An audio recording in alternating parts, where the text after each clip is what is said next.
আজকে হয়তো বা বইন দিয়েছে ও মানে সুমন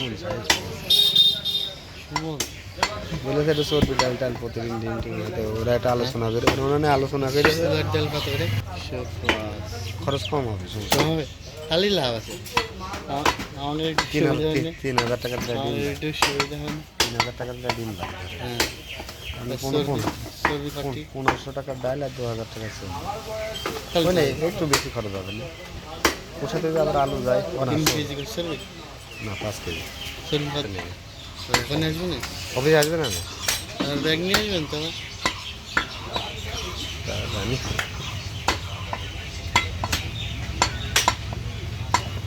নাহলে একটা ব্যাগ কিনে নিয়ে যেতে হবে ক্যান্টিনে ব্যাগ নেই না ব্যাগ তো আসে না রাস্তা না এখন খালি কেন মা আপনি আসি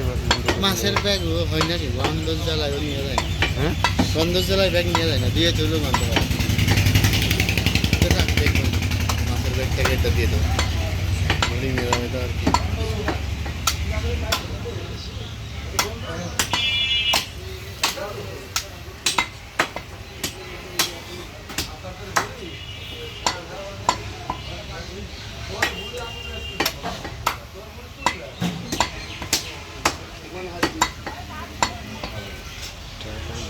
কেদারিনার ভাত বেশি লাগে ও না মেলা দিন ও যাইছিল আমি খিদে বেড়ে সবাই এটা না কদিন পর গিয়ে তুমি যাবে না চাল মাল দিয়ে সব দিয়ে চাল মালে আমি শুনলাম যে আসবে না পরে যাই সন্ধ্যার সময় 4টার পরে যাই 3 বস্তা চাল আর 1 বস্তা ডাল রাসেল ভাইয়ের তাও রাসেল ভাইয়ের আইসের ভিতরে এখন আসছে আবার মানে গাড়ি আসবে আজকে রওনা দেবে খালি তো তেল মেল সব আছে দেখে হ্যাঁ তেল টেল আছে কাঁচা মশলা নেই একটু কাঁচা মশলা একটু নেই কি মানে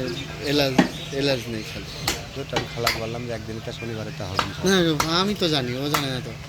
আর আমি কিছু জানি না আমি খালার কাছে শুনে মিনে গেলাম কিন্তু কাঁচা মশলা নেই যে মাংসের মধ্যে কাঁচা মশলা দেওয়া লাগে খালা তো বললে যে শনিবারে অল্প একটু এলাচ দিলেই খালি হয়ে যাবে মানে যা ছিলাম সব ভেজে গুঁড়ো করে আনলাম ক্লাস বাদে কেন ক্লাস বাদে রান্না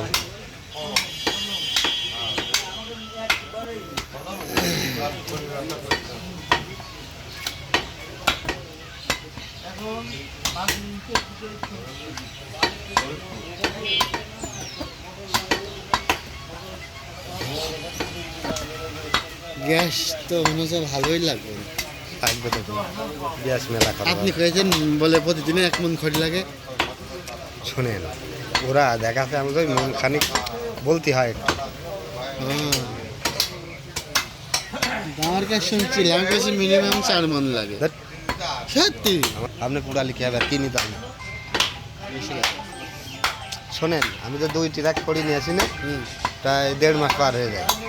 এক ট্রাকে 7,000 8,000 টাকার খড়ি হয় আপনার ওই খড়ি তো আর ওই ফ্রাই গেলেই এনে দেন না থাকতে থাকতে আনা ওই জন্যই তো হিসাব করছে আপনি